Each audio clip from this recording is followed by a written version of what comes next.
Football, cricket সহ school পর্যায়ে 5 event বাধ্যতামূলক করতে যাচ্ছে ক্রীড়া মন্ত্রণালয়। অবকাঠামোর আগে খেলোয়াড়দের সুবিধা বাড়ানোর গুরুত্ব প্রতিমন্ত্রী আমিনুল হকের।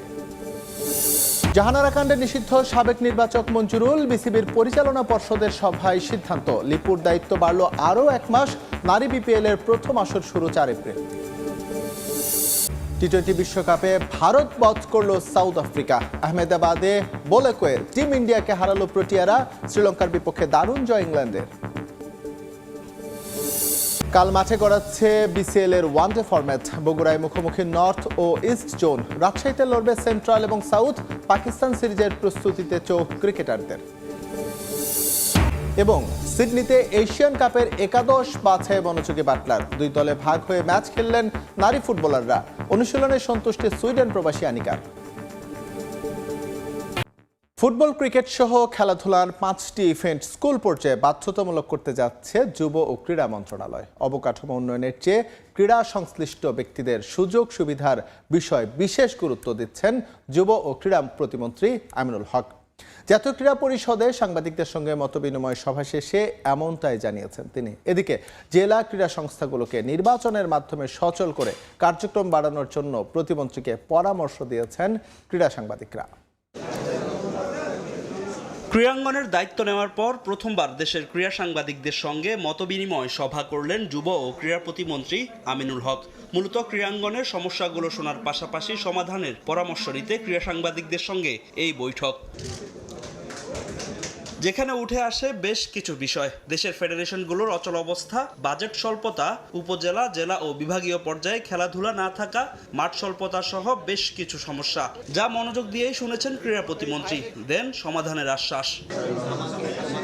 জেলা ক্রীড়া সংস্থাগুলোর নির্বাচিত কমিটি গঠন ও এর কার্যক্রম বাড়ানো, সাফল্যের বিবেচনায় বিশেষ কিছু ডিসিপ্লিনকে গুরুত্ব দেওয়া, যুব ও বাংলাদেশ গেমস চালু সহ বিভিন্ন বিষয়ে প্রতিমন্ত্রীকে পরামর্শ দেন সাংবাদিকরা।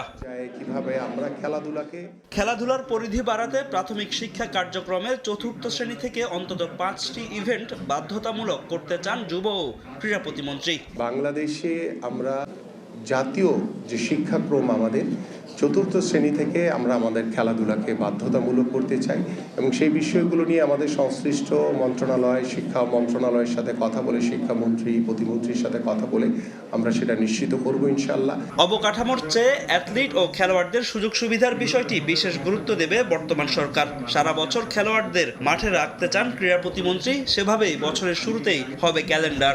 আমাদের বাৎসরিক একটি ক্যালেন্ডারের মাধ্যমে আমরা এই খেলাধুলাকে সারা বছর প্রতিনিয়ত আমাদের যেহেতু যে সিজনাল যে বিষয়টা রয়েছে গ্রীষ্মকালীন এবং শীতকালীন, সেইভাবে আমরা আমাদের ক্যালেন্ডারগুলোকে আমরা খেলাধুলাকে আমরা পেশা হিসেবে প্রতিষ্ঠিত করতে চাই এবং সেটারও বিষয় নিয়ে আমরা বিশদভাবে আলোচনা করছি যে কোন ক্রাইটেরিয়ায় কিভাবে আমরা সেটাকে প্রত্যেকটি খেলোয়াড়দেরকে একটি বেতন কাঠামোর ভিতরে নিয়ে এসে আমরা সেটাকে নিশ্চিত করতে চাই। এবার টি-20 বিশ্বকাপ প্রসঙ্গ। আহমেদাবাদে ভারত বধের মহাকাব্য লিখল সাউথ আফ্রিকা। বোলেকোয়ে টিম ইন্ডিয়াকে হারালো প্রোটিয়ারা। 76 রানে জয় পেল মার্ক্রাম বাহিনী। শুরুতে ব্যাট করে মিলার ব্রেভিস এবং স্টাপসের কৃতিত্বে 187 রান করে সাউথ আফ্রিকা। জবাবে নিয়মিত বিরতিতে উইকেট হারিয়ে 111 রানে অল আউট গৌতম গম্ভীর শিষ্যরা। ম্যাচ ছাড়া হয়েছেন ডেভিড মিলার। আহমেদাবাদের নরেন্দ্র মোদী স্টেডিয়ামে বিশ্বকাপ ফাইনাল। না, এবারের আসরেরটা হবে কিনা তা বলে দেবে সময়। তবে আপাতত 2024-এর পুনরাবৃত্তি। প্রতিপক্ষ ভারত সাউথ আফ্রিকা। ঘরের মাঠের সুবিধা কাজে লাগিয়ে প্রোটিয়াদের ধসিয়ে দেওয়ার মন্ত্রে উজ্জীবিত ভারত অবশ্য টস জিততে পারেনি। কয়েন ভাগ্য হাসে সফরকারীদের পক্ষে। উইলো হাতে মোতেরার 22 গজে এইডেন মার্ক্রাম এবং কুইন্টন ডিকক। কিন্তু টস হারলেও ম্যাচের লাগাম ভারতের কাছ থেকে নেওয়া সম্ভব হয়নি প্রোটিয়াদের। দ্বিতীয় ওভারেই বোল্ড ডিকক, শিকারী জসপ্রীত বুমরাহ। পরের ওভারে আবারও স্ট্রাইক।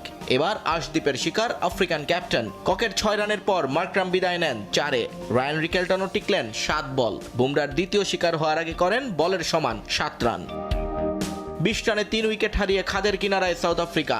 দারুণ কিছুর প্রত্যাশায় তখন স্টেডিয়ামের 92,000 ভারতীয়। কিন্তু ডেওয়াল ব্রেভিস এবং ডেভিড মিলারের ছিল ভিন্ন চিন্তা। শুরুটা দেখে শুনে করার পর দুজনেই পাল্টা আক্রমণ করেন টিম ইন্ডিয়ার বোলিং শিবিরে। তাদের উইলোবাজিতে ছত্রখান হয়ে যায় ভারত। পাওয়ার প্লেতে যে রান রেট ছিল 6-এর একটু বেশি, 7 থেকে 14 ওভারে তা বেড়ে দাঁড়ায় 12-তে। দুজনে মিলে গড়েন 97 রানের জুটি। 29 বলে 45 রান করেন ব্রেভিস, 155 স্ট্রাইক রেটে বাউন্ডারি মারেন 3টা, ওভার বাউন্ডারিও 3টা। সঙ্গে থাকা মিলার ছিলেন আরও রুদ্রমূর্তিতে, 180 স্ট্রাইক রেটে 35 বলে করেন 63 রান, 7টা চারের সঙ্গে 3 ছক্কা। পরে ক্রিস্টিয়ান স্টাফস ছাড়া রান পাননি আর কেউ। 24 বলে 44 আসে এই ব্যাটারের উইলো থেকে। বাকিদের আসা যাওয়ার মাঝে সাউথ আফ্রিকার স্কোরবোর্ডে জমা হয় 187। জবাব দিতে নেমে অবশ্য পাত্তাই পায়নি টিম ইন্ডিয়ার বিখ্যাত ব্যাটিং লাইন আপ। প্রথম ওভারে ঈশান কিষানকে দিয়ে শুরু হয় প্রোটিয়াদের শিকার। রানের খাতা খোলার আগেই ফিরে যান উইকেট কিপার ব্যাটার। ওয়ান ডাউনে নামা তিলক ভার্মা বিদায় নেন 1 রানে। অভিষেক শর্মা রানের খাতা খোলার সৌভাগ্য অর্জন করলেও 15 রানেই থেমে যায় তার উইলো। পরপর উইকেট হারানোয় চাপে পড়ে যায় ভারত, যার উতরাতে পারেনি তারা। এরপর নিয়মিত বিরতিতে উইকেট বিলিয়ে দেন ইন্ডিয়ান ব্যাটাররা। একমাত্র শিবম দুবে ছাড়া বলার মতো রান পাননি আর কেউ। 4 উইকেট নিয়ে ভারতীয়দের ধসিয়ে দেন মার্কো ইয়েনসেন, আর এক ওভারেই 3 উইকেট নেন কেশব মহারাজ। কার্বিন বশের ঝুলিতে গেছে 2 উইকেট। প্রোটিয়া বোলারদের এই দাপটে 111 রানেই শেষ হয়ে যায় ভারত, ম্যাচ হারে 76 রানে।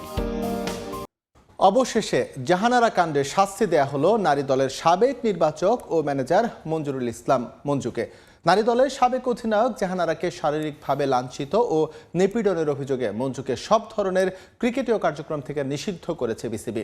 বোর্ড সভায় আরও 2টি গুরুত্বপূর্ণ সিদ্ধান্ত নিয়েছেন নীতি নির্ধারকরা। নারী বিপিএলের প্রথম আসরের পর্দা উঠবে 4 এপ্রিল। এবার হয়তো কিছুটা স্বস্তি পাবেন জাহানারা আলম। অবশেষে মঞ্জুরুল ইসলাম মঞ্জুকে শাস্তির আওতায় আনলো ক্রিকেট বোর্ড।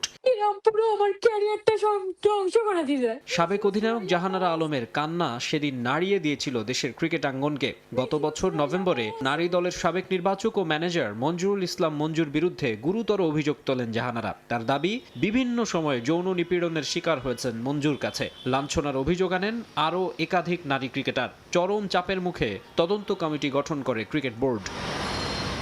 মঞ্জুরুল ইসলামকে দেশের ক্রিকেটের সব ধরনের কার্যক্রম থেকে নিষিদ্ধ ঘোষণা করেছে দেশের ক্রিকেটের সর্বোচ্চ সংস্থা।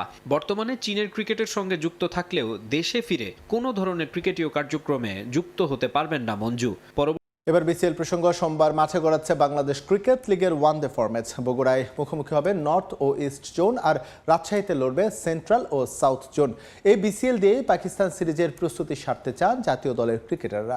নিজেদের স্কোয়াড নিয়ে আশাবাদী নাজমুল হোসেন শান্ত ও ইয়াসের আলী রাব্বি। প্রিপারেশনের দিক থেকে আমার মনে হয় যে ভালো একটা অপরচুনিটি। আমরা যদি এই টুর্নামেন্টটা ভালোভাবে খেলতে পারি, ভালো প্রিপারেশন নিয়েই আমরা পাকিস্তান সিরিজে যেতে পারবো। পাশাপাশি লিটন দাস যেভাবে ওয়ানডে টি20 ফরম্যাটটা খেলছে লাস্ট কিছুদিন এবং টেস্টে রেগুলার পারফরম্যান্স, আমার মনে হয় না যে ওয়ানডে ফরম্যাট নিয়ে খুব বেশি চিন্তার কোনো কারণ আছে।